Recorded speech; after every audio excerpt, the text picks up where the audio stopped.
Hi everyone, welcome to online study. Chapter number first, class 10th NCERT mathematics. पहला हमारा अध्याय है real number. इसमें आज हम करने वाले हैं एक्सरसाइज नंबर 1.3 और इसमें हमारा पहला क्वेश्चन है कि सिद्ध कीजिए कि √5 एक अपरिमेय संख्या है। तो सबसे पहले इसके लिए हम मान लेते हैं कि √5 एक परिमेय संख्या है। यहाँ पर हम लिखेंगे कि माना √5 एक परिमेय संख्या है, एक परिमेय संख्या है। तो इसे हम लिख सकते हैं, यदि √5 एक परिमेय संख्या है तो इसे हम लिख सकते हैं कि √5 = a/b, अर्थात √5 को हम एक परिमेय संख्या मान सकते हैं, क्योंकि हम जानते हैं कि जो भी संख्याएं अपॉन में होती हैं अर्थात भिन्न में होती हैं उन्हें हम परिमेय संख्या कहते हैं। बट यहाँ पर हमारा रिमाइंडर अर्थात b does not equal to 0 के बराबर होना चाहिए। और यहाँ पर a और b एक पूर्णांक हैं, यहाँ पर हम लिख भी लेते हैं, यहाँ a व b एक पूर्णांक है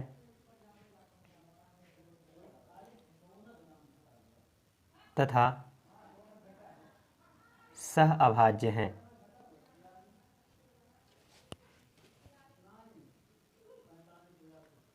अर्थात a और b सहअभाज्य भी हैं और एक पूर्णांक भी हैं, अर्थात ये एक को प्राइम नंबर है।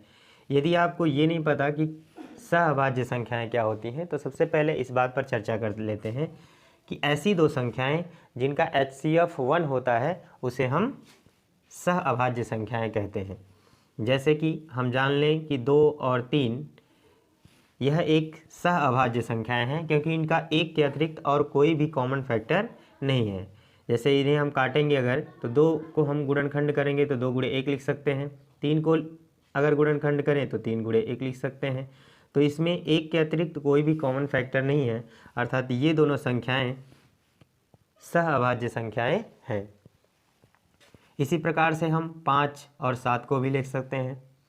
तो जो भी संख्याएं ऐसी हों जिनका HCF हमारा कितना होना चाहिए, 1 होना चाहिए, अर्थात एक के अतिरिक्त उनका कोई और कॉमन फैक्टर नहीं होता है, उन्हें हम सहअभाज्य संख्याएं कहते हैं। साधारण सी भाषा में कहें कि इन दोनों संख्याओं को हम किसी एक संख्या से नहीं काट सकते हैं। इसी तरह से a और b भी क्या हैं, सहअभाज्य हैं, जो किसी एक ही संख्या से दोनों डिवाइड नहीं हो सकती हैं एक के अतिरिक्त। तो ये चीज़ होता है सहअभाज्य संख्या। अब इसे हम मिटा दे रहे हैं, आगे देखेंगे। यहाँ पर हम क्या करें, दोनों पक्षों का वर्ग कर देंगे। यहाँ पर लिखेंगे वर्ग करने पर।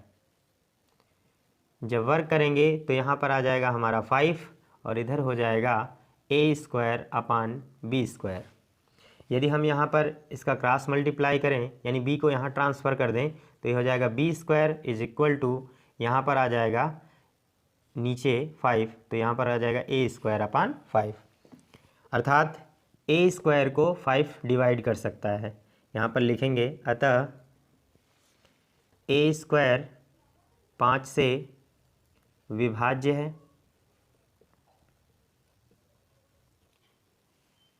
तब a भी 5 से विभाज्य होगा।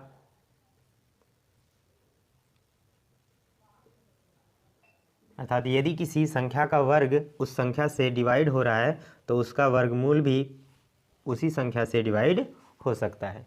इसी प्रकार से हम मानेंगे जैसे a² को 5 से डिवाइड किया गया है, ठीक इसी प्रकार हम b² को भी 5 से डिवाइड यदि कर दें तो यहाँ पर हम मान सकते हैं कि a और b एक सहअभाज्य संख्या नहीं होगी, जो कि हमारे कथन का विरोध करेगा।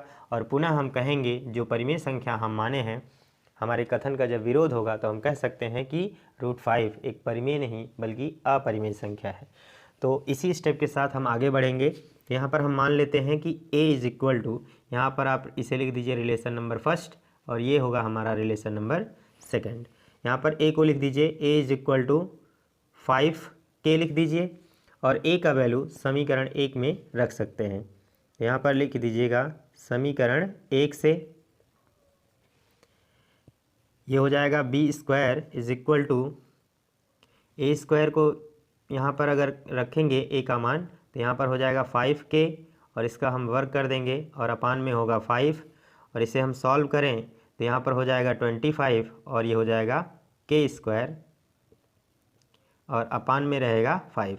इसे हम यहाँ से काट देंगे तो ये आ जाएगा 5, अर्थात इसे हम लिख सकते हैं कि b² = 5k², या दूसरे शब्दों में हम कहें कि k² = हो जाएगा, b को इधर ट्रांसफ़र कर दें, b की तरफ 5 को ट्रांसफ़र कर दें तो ये हो जाएगा b²/5।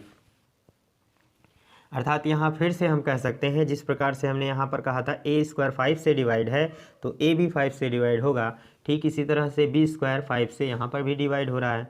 अतः हम यहाँ कह सकते हैं b² डिवाइड होगा 5 से डिवाइड है अर्थात विभाज्य है, तब b भी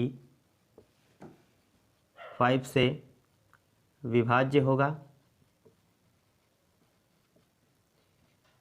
इसे हम मान लेते हैं रिलेशन नंबर 3। यदि हम रिलेशन नंबर 3 को और सेकंड को देखें तो यहाँ पर हमको एक बात समझ में आती है कि a भी 5 से डिवाइड हो रहा है और b भी 5 से डिवाइड हो रहा है, जबकि हम पीछे मान चुके हैं कि a और b एक ऐसे पूर्णांक हैं जो कि सहअभाज्य हैं। अभाज्य संख्याओं का एक के अतिरिक्त तो कोई और गुणनखंड होता नहीं है, जबकि हमारे कथन से ये सिद्ध हो रहा है कि a और b के एक के अतिरिक्त और भी गुणनखंड है, जो कि हमारा यहाँ सिद्ध हो रहा है 5, यानी a और b 5 से भी डिवाइड हो रहे हैं एक के अतिरिक्त। अतः हम यहाँ पर कह सकते हैं, अतः a व b के एक के अतिरिक्त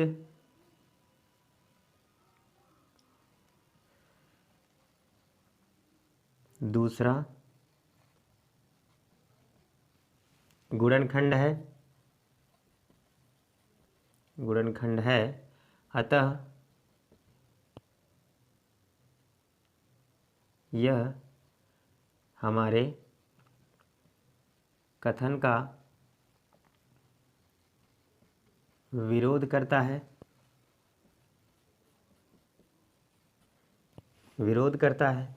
अर्थात हमारे कथन का विरोध कर रहा है, तो ये भी बात सही है कि a और b यदि सहभाज्य संख्याएं नहीं हैं तो हम इसे ऐसा भी नहीं कह सकते हैं कि ये परिमेय संख्या है। अर्थात अगर ये परिमेय संख्या नहीं है तो क्या हो सकता है, अपरिमेय संख्या होगी। अर्थात ये अपरिमेय होगा तो इसके इक्वल √5 भी क्या होगा, अपरिमेय संख्या होगा।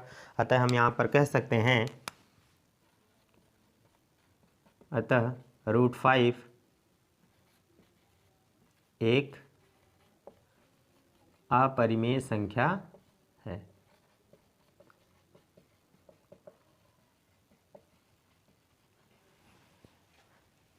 तो इस तरह से हम इस क्वेश्चन को सॉल्व कर सकते हैं।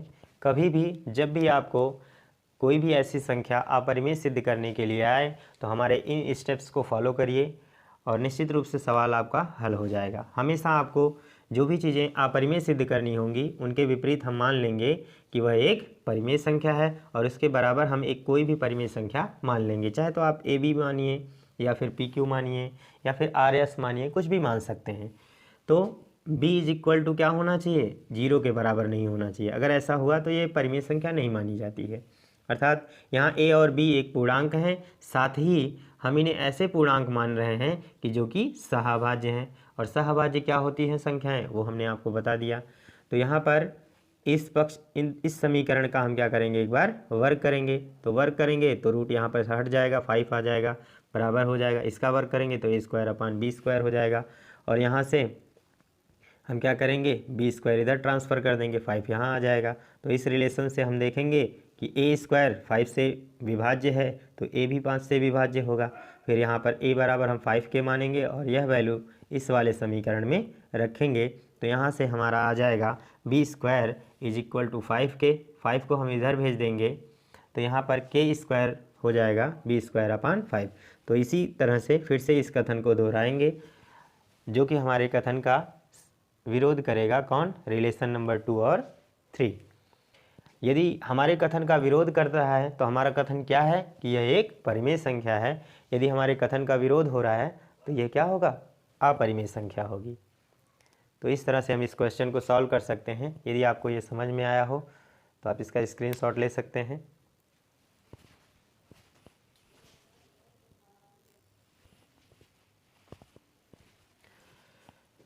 हमारा नेक्स्ट क्वेश्चन है क्वेश्चन नंबर 2। सिद्ध कीजिए कि 3 + 2√5 एक अपरिमेय संख्या है। ठीक पहले क्वेश्चन की तरह यह भी क्वेश्चन है, बस इसमें थोड़ा सा क्वेश्चन में 2 अंक बढ़ गए हैं, तो इससे कोई डाउट नहीं होगा। बस आप उसी स्टेप को फिर से फॉलो करेंगे जैसा कि हमने पिछले सवाल में आप लोगों को बताया है। फिर से हम इन्हें मान लेते हैं कि माना 3 + 2√5 एक परिमेय संख्या है।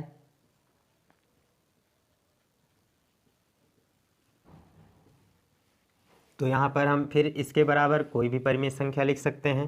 3 + 2√5 इज इक्वल टू, यहाँ पर फिर से हम मान लेते हैं a/b। अब यहाँ पर हम लिखेंगे कि b does not equal to 0 होना चाहिए। यहाँ पर लिखेंगे फिर से उसी तरह से, यहाँ a व b पूर्णांक हैं तथा सहअभाज्य हैं।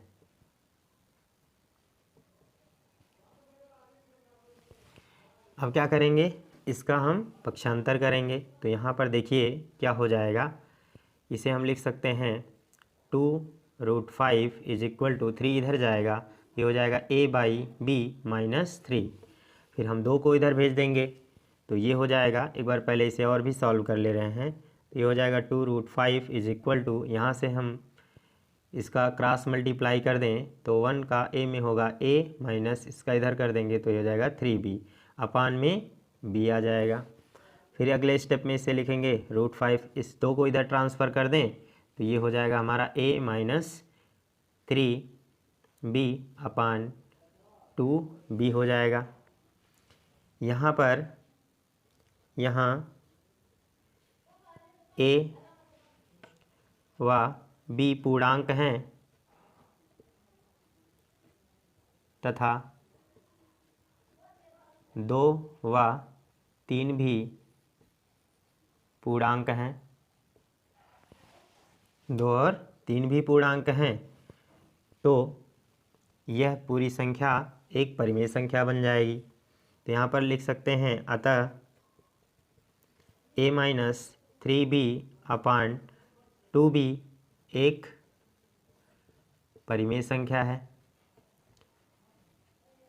परिमेय संख्या है, इस तरह से। और यदि ये एक परिमेय संख्या है तो इसे भी एक परिमेय संख्या होना चाहिए, अर्थात तब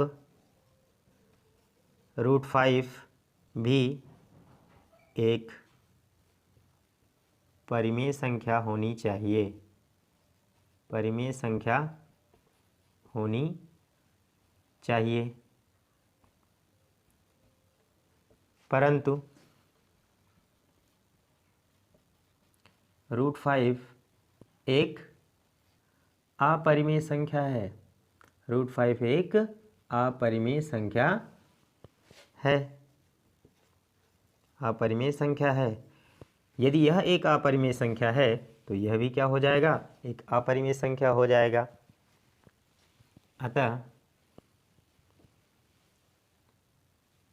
यहाँ से फिर से लिख लेंगे, यहाँ से अतः 3 + 2√5 भी एक अपरिमेय संख्या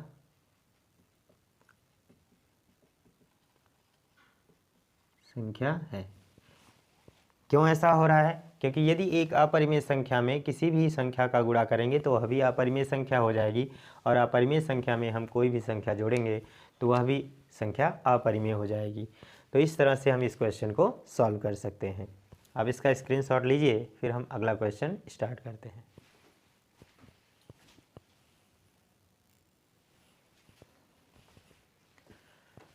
हमारा नेक्स्ट क्वेश्चन है क्वेश्चन नंबर 3। सिद्ध कीजिए कि निम्नलिखित संख्याएं अपरिमेय हैं। इसमें हमारा पहला है 1/√2, उसके बाद है 7√5, फिर थर्ड है 6+√2। तो बारी बारी से हम एक एक प्रश्नों को हल करते हैं, जैसे पहले हमने किया है। तो इसमें पहले सवाल को हम सॉल्व करेंगे 1/√2 को। यहाँ पर हम मान लेते हैं, इस तरह से लिख लें कि माना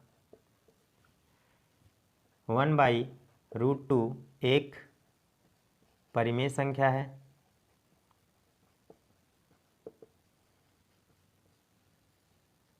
परिमेय संख्या है तो यहाँ पर हम लिख सकते हैं कि 1/√2 इज इक्वल टू 1a/b हो जाएगा, जहाँ पर हम b does not equal to 0 मान लेंगे।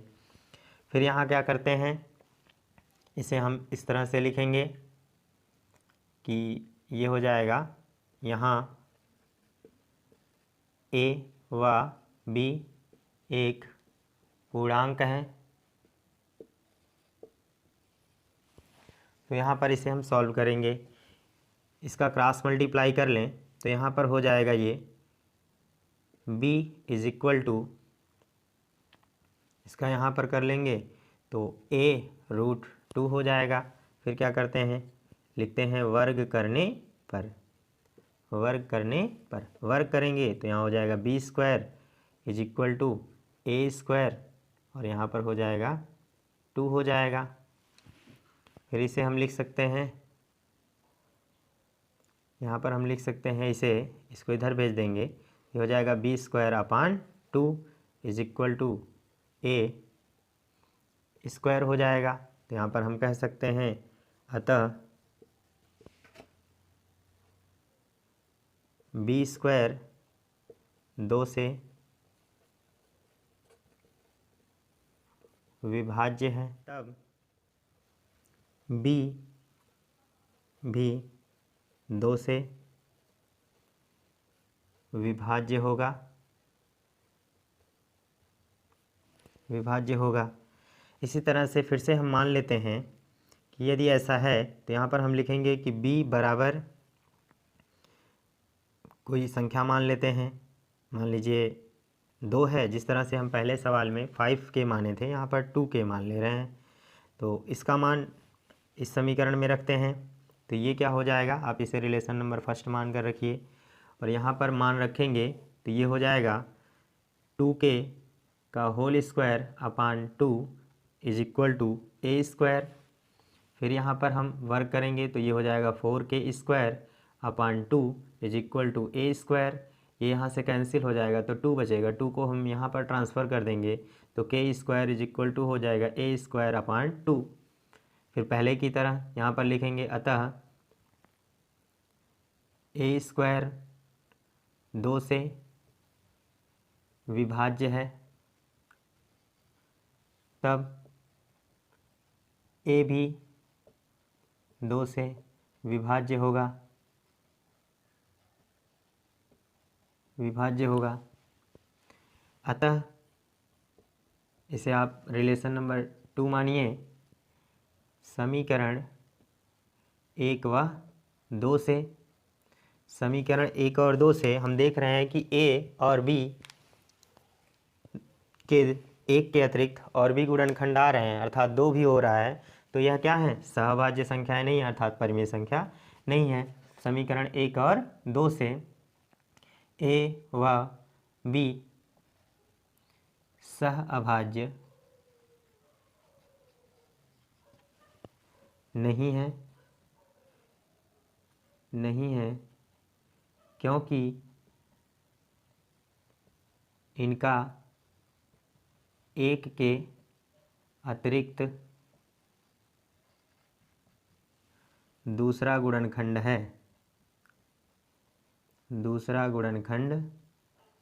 है। इससे हमारे कथन का विरोध होता है। किस कथन का विरोध हो रहा है कि 1/√2 एक परिमेय संख्या है। यदि यह एक परिमेय संख्या है तो इसे भी हमने अब परिमेय संख्या माना है, और यह एक परिमेय संख्या यहाँ पर सिद्ध नहीं हो रहा है, अर्थात यह भी एक अपरिमेय है, तो ये वाली संख्या भी हमारी क्या हो जाएगी, अपरिमेय हो जाएगी। तो यहाँ पर हम लिख सकते हैं अतः 1/√2 एक अपरिमेय संख्या है,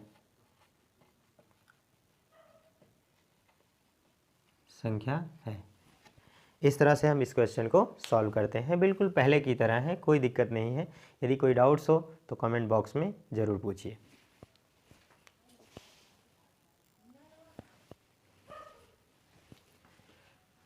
अब हम क्वेश्चन नंबर 2 के, ये तीसरा क्वेश्चन है, यहाँ पर हमने मिस्टेक कर दिया है। ये क्वेश्चन नंबर तीसरे का हम अब दूसरा सवाल सॉल्व करेंगे। तो देखते हैं दूसरे सवाल को कैसे सॉल्व किया जाएगा। ठीक उसी तरह से इसको भी सॉल्व कर लेंगे। यहाँ पर मान लेते हैं कि माना 7√5 एक परिमेय संख्या है,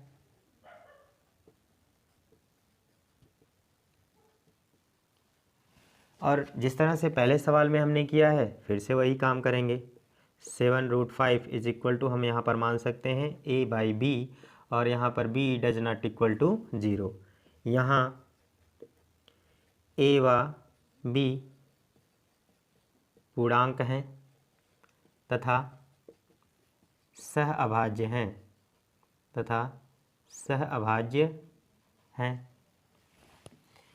अब यहाँ पर इस समीकरण का हम क्या करेंगे, वर्ग कर लेंगे। यहाँ पर लिखिएगा वर्ग करने पर, जब वर्ग करेंगे तो यहाँ पर हो जाएगा 7×7=49। यहाँ पर हम पहले वर्ग कर भी लेते हैं। 7√5 का वर्ग हो जाएगा, और इधर भी क्या हो जाएगा, a²/b²। और यहाँ पर जब वर्ग करेंगे तो 7×7=49, और यहाँ पर 5 का वर्ग होगा तो 5 आ जाएगा। यहाँ पर हम लिख सकते हैं,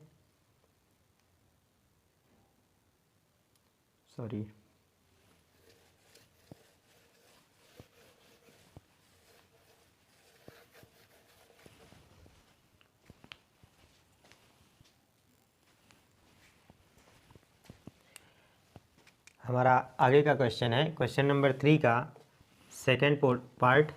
यहाँ पर हम देखेंगे, फिर से पहले की तरह ही लिखेंगे कि माना 7√5 एक परिमेय संख्या है,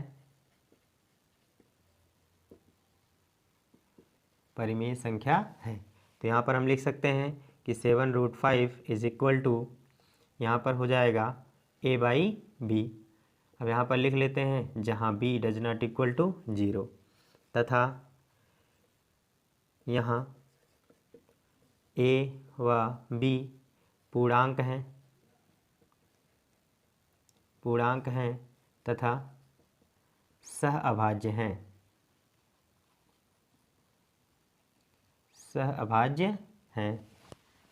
अब इस 7 को हम इधर ट्रांसफ़र कर देते हैं, तो ये हो जाएगा हमारा √5 इज इक्वल टू a/7b।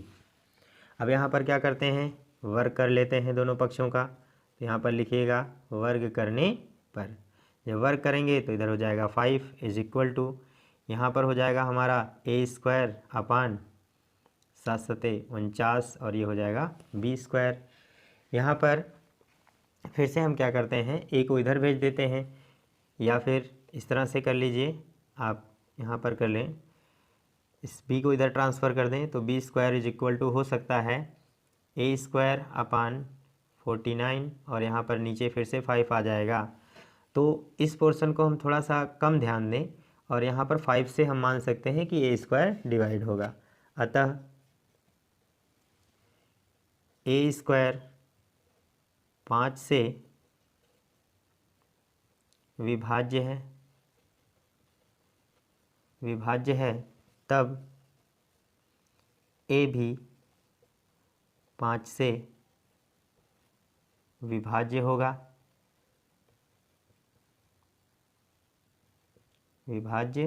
होगा। फिर हम यहाँ पर मान लेते हैं कि a is equal to 5k, इसका मान लाकर फिर इस समीकरण में भर देते हैं। ये आप रिलेशन नंबर फर्स्ट मानिए, यहाँ पर रखेंगे तो ये हमारा अगला पार्ट हो जाएगा b square is equal to, यहाँ पर हम रखेंगे 5k और इसका हो जाएगा स्क्वायर। यहाँ पर फिर से हम लिखेंगे 49 × 5 और यहाँ पर फिर लिख सकते हैं b square is equal to, ये हो जाएगा 25k स्क्वायर और अपान में 49 और ये 5 से ये डिवाइड हो जाएगा। तो यहाँ पर हम देखेंगे ये हमारा हो जाएगा 5 और यहाँ पर हम फिर से लिख सकते हैं कि b square is equal to 5k square और यहाँ पर अपान में 49। यहाँ पर हम 5 को इधर भेज दें तो यहाँ पर इस तरह से लिखा जा सकता है कि k square upon 49 is equal to, ये 5 इधर आएगा तो इसके हर में आ जाएगा, ये हो जाएगा बी स्क्वायर अपान यहाँ पर 5। अतः फिर से लिख सकते हैं, अतः बी स्क्वायर 5 से विभाज्य है तब b भी 5 से विभाज्य होगा। अब यहाँ पर देखेंगे कि समीकरण यह एक है और इसे मान लेते हैं यह हमारा रिलेशन नंबर सेकंड है। तो समीकरण 1 और 2 से देख रहे हैं कि a और b ऐसी संख्याएं हैं जो 5 से भी विभाज्य हो रही हैं, जबकि इसे हमने माना है कि यह एक सहअभाज्य संख्याएं हैं और सहअभाज्य संख्याओं का केवल एक ही कॉमन फैक्टर होता है, वो 1 होता है। और यहाँ पर हमारे पास a और b के 2 कॉमन फैक्टर और भी आ रहे हैं 5, 1 के अतिरिक्त, जो कि हमारे कथन का विरोध करेंगे। यहाँ पर पहले की तरह आप अपने शब्दों में पिछले सभी क्वेश्चंस में हमने ये चीज़ लिखा है, तो आप उन चीज़ों को फिर से यहाँ पर एक्सप्लेन करेंगे और आगे लिखेंगे। यह हमारे कथन का विरोध करता है। अतः यहाँ पर हम कह सकते हैं कि 7√5 एक अपरिमेय संख्या है।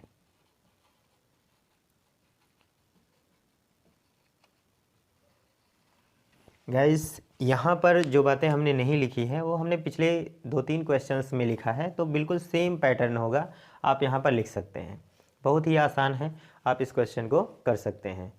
तो यदि कोई डाउट्स हो तो कमेंट बॉक्स में ज़रूर लिखें, हम उसके जवाब आपको देंगे। आप इसे नोट करिए, फिर हम आगे कंटिन्यू करते हैं।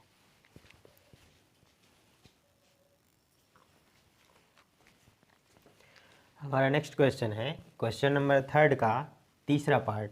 तो यहाँ पर हम देखेंगे कि 6 + √2 को कैसे अपरिमेय संख्या सिद्ध करेंगे। इस तरह का क्वेश्चन हमने एक बार किया है, एक बार फिर से कर लेते हैं। थर्ड पार्ट, यहाँ पर फिर से लिखेंगे कि माना 6 + √2 एक परिमेय संख्या है।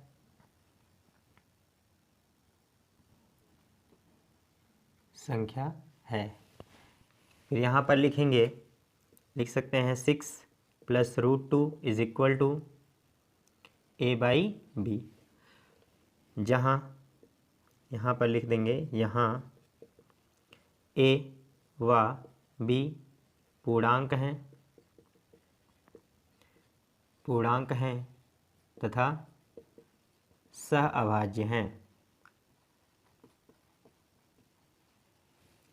तो फिर से इसे उधर ट्रांसफ़र कर देंगे तो यहाँ पर हो जाएगा ये √2 इज इक्वल टू a/b - 6।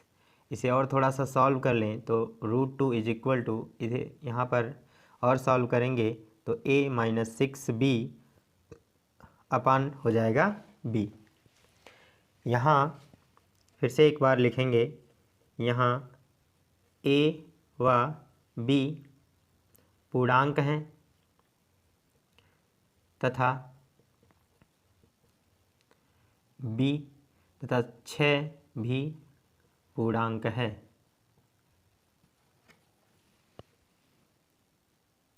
तब a - 6b अपान b एक परिमेय संख्या है। ये हमारा यदि रिलेशन नंबर फर्स्ट हो तो पहले रिलेशन से हम देखेंगे कि a - 6b अपान b एक क्या है, परिमेय संख्या है, जबकि इसके बराबर में जो √2 है यह भी क्या है, एक अपरिमेय संख्या है। तो यदि ये परिमेय है तो इसे भी परिमेय होना चाहिए, जबकि हम जानते हैं कि √2 क्या है, एक अपरिमेय संख्या है। तो यदि ये अपरिमेय संख्या है तो ये भी अपरिमेय संख्या होगा। तो अगले स्टेप में लिख लेंगे यहाँ पर,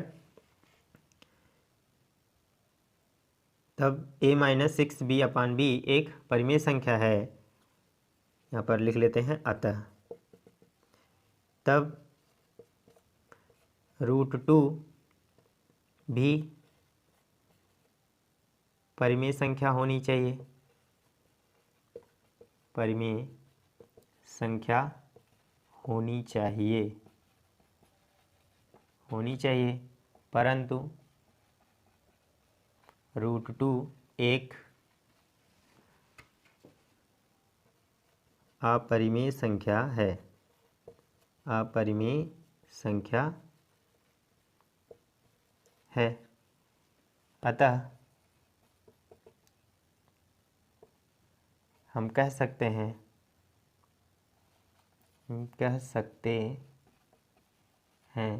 कि 6 + √2 भी एक अपरिमेय संख्या है।